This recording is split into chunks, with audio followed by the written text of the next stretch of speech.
Nós vimos na aula passada que a forma de governo absolutista foi adotada por quase todas as monarquias do mundo antigo. Na Europa, com a ascensão do feudalismo, a nobreza praticamente limitou o poder real. Com a destruição dos direitos feudais, renasceram as condições ideais para o absolutismo. Na Inglaterra, por exemplo, o absolutismo monárquico se esboçou no século XVI, mas falhou na tentativa dos Stuart em legislar por direito divino. Já na França, o absolutismo imperou até a Revolução Francesa, quando, por influência dela, foi desaparecendo do continente europeu ao longo do século XIX. Absolutismo é o nosso assunto de hoje. Salve, pessoal! Estamos de volta aqui, então, com a nossa Idade Moderna, vendo com vocês as estruturas deste momento histórico e preparando aquela que é a chamada Idade Contemporânea. Assim, nós estamos conversando sobre aquilo que a gente costuma designar pelo nome de Antigo Regime. Essa expressão, que era uma expressão tipicamente para a França num determinado momento histórico, acaba hoje sendo utilizada de forma geral para uma boa parcela dos estados europeus da Idade Moderna. O Antigo Regime, então, se compõe de que características? O mercantilismo, política econômica do Estado moderno, o Estado absolutista, a sociedade estamental e o colonialismo. O colonialismo vocês estão acompanhando com o nosso amigo Francisco Alves. A sociedade estamental nós já tivemos oportunidade de comentar com vocês no final da Idade Média. Mercantilismo, já falamos sobre ele, estamos comentando o absolutismo, a última característica deste antigo regime. Agora, o absolutismo, como a gente tinha visto já na aula anterior, é um estado cheio de características e difícil de ser definido. Assim, nós apresentamos para vocês diversas características que vocês podem acompanhar aqui na nossa tela. Olha só, de repente, nós temos que o absolutismo é um estado que concentra todos os poderes nas mãos do rei.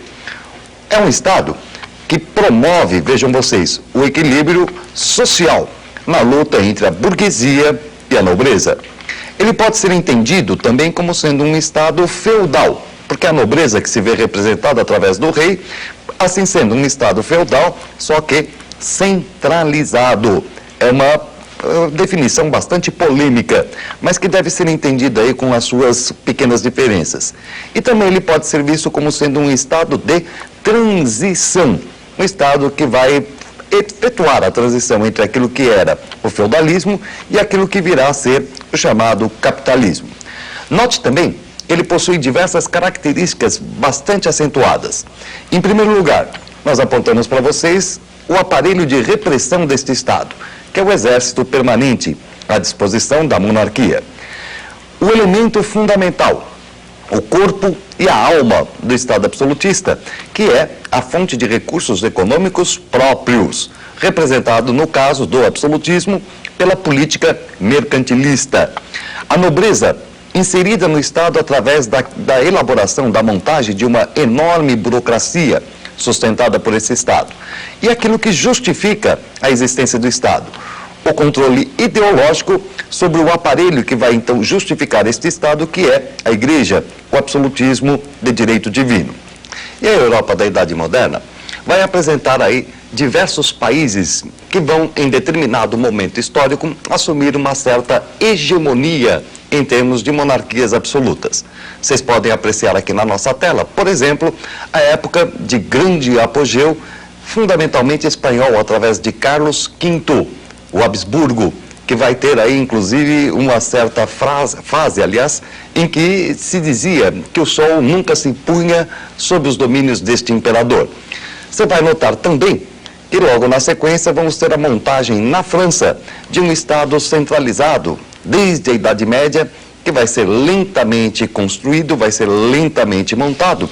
E na sequência, na época do rei Luís XIV, já mais ou menos com os contornos atuais, vai começar uma guerra de expansão territorial que buscava dar à França, como você pode observar aqui, algumas que eram fronteiras naturais. É o momento, depois da hegemonia espanhola, o de hegemonia francesa.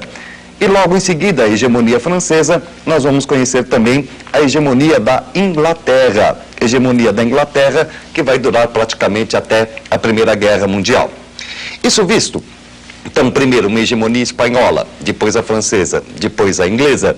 Nós agora vamos tentar mostrar para vocês quais são as diferenças básicas entre as duas grandes monarquias absolutistas europeias, a inglesa e a francesa.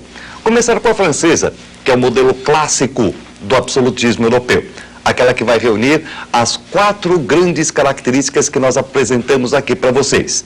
Olha só como é que vai se apresentar para nós a monarquia francesa. Em primeiro lugar, a montagem, então, de um grande exército permanente, a montagem de um mercantilismo na época de Luís XIV, a montagem de um grande palácio que vai conter a nobreza francesa e a sua burocracia, e aqui, o grande dado que vai ser fundamental na estruturação do absolutismo, as guerras de religião na França. Então vejam bem vocês, depois que nós tivermos a montagem do exército, uma série de tempo aí para que a monarquia começasse a se estruturar, depois que nós tivéssemos também todo um outro elemento de composição junto com a nobreza, frondas, Guerra dos 30 anos, uma série de guerras, nós vamos ter então a montagem ideológica dessa monarquia.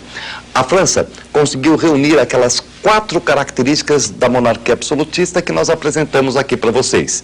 E por isso mesmo, se costuma dizer que a monarquia francesa é uma monarquia de direito e de fato. Veja bem, um absolutismo que tem a legalidade da sua existência e é um absolutismo que exerce o poder de fato. Tem uma legalidade e vai exercer o poder absoluto de fato. Essa monarquia francesa é, portanto, aquela que vai conseguir ter a legitimidade no poder. Ou seja, é ela que vai criar a famosa teoria do direito divino dos reis, na medida em que o monarca Luís XIV vai ter à sua disposição aquela que é a chamada Igreja Galicana, a Igreja das Galhas. Essa Igreja Galicana é exatamente aquela que vai gerar toda essa definição do direito divino do monarca, asseverada aí pelo nosso amigo Jean Bodin. Jean Bodin, que é o grande teórico do absolutismo divino dos reis, assim como Jacques Bossier, que foi até mesmo o professor do Luís XIV e vai definir esta ideia de que o rei só deve prestar conta de seus atos a Deus. Portanto, na França, você vai ter uma monarquia legitimada pelas leis e você vai ter também uma monarquia que exerce um poder absolutista de fato. Isso mais exatamente na época do nosso amigo, o soberano Luís XIV. Na Inglaterra, como você pode observar aqui dentro da nossa tela, o absolutismo vai ter algumas características diferentes da francesa. Veja bem, na Inglaterra você tem um absolutismo apenas de fato. Esse é um dos dados essenciais que nós devemos entender. Se na França você tinha de direito de fato, ou seja, legal e para valer, na Inglaterra você vai ter um absolutismo apenas para valer. Você não vai ter um absolutismo legalizado. Por que não? Simplesmente porque já existia uma legislação em contrário. Uma legislação que impedia o monarca de se tornar absoluto. Pô, mas que legislação era essa? É a famosa Magna Carta, um documento medieval que dizia que quase todas as grandes decisões tomadas pelo monarca que afetassem a sociedade deveriam passar primeiro pela Assembleia dos Barões, que mais tarde passou a ser o famoso Parlamento. Então, através da Magna Carta de 1215, na Inglaterra já ficava vetado o absolutismo. Por isso mesmo, você não pode ter um absolutismo legal, mas você pode ter um absolutismo real. É o caso da Inglaterra. Se na França o absolutismo é de direito e de fato, na Inglaterra o absolutismo é apenas de fato.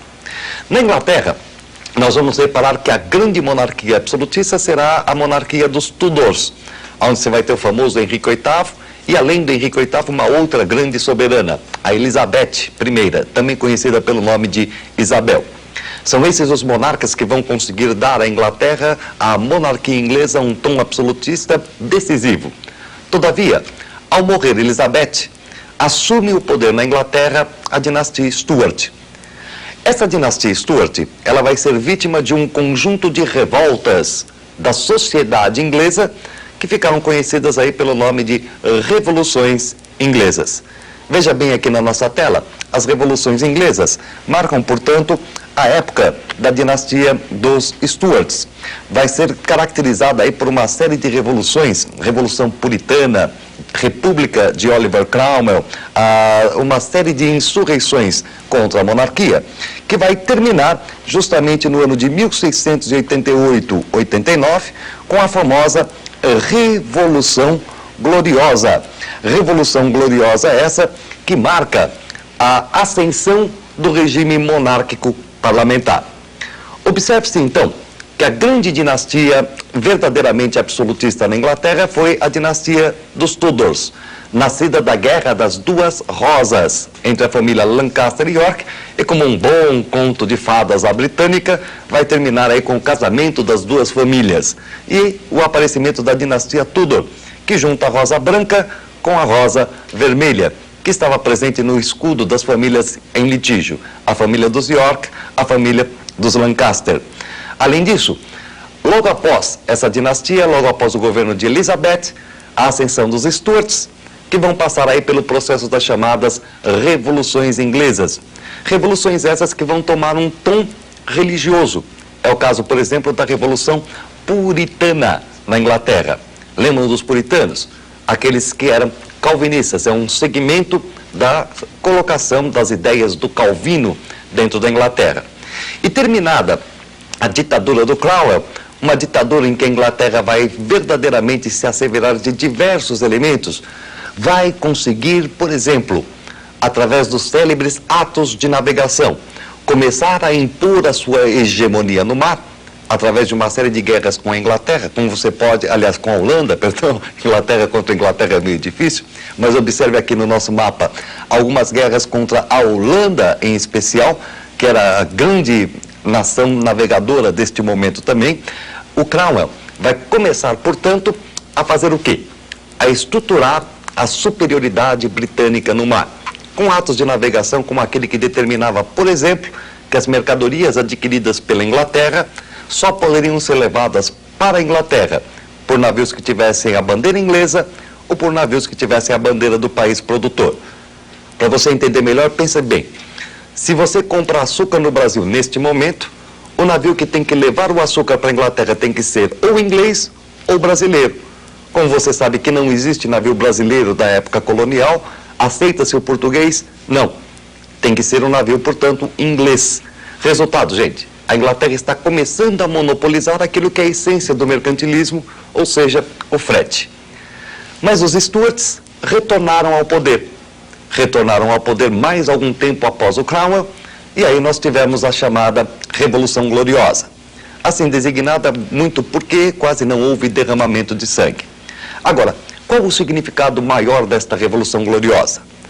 É a deposição dos Stuarts, a ascensão dos Oranges, que são obrigados a aceitar a Declaração dos Direitos, Bill of Rights, que estipulava que nenhum rei poderia tomar decisões que afetassem a sociedade sem a consulta ao parlamento. É o início do liberalismo político.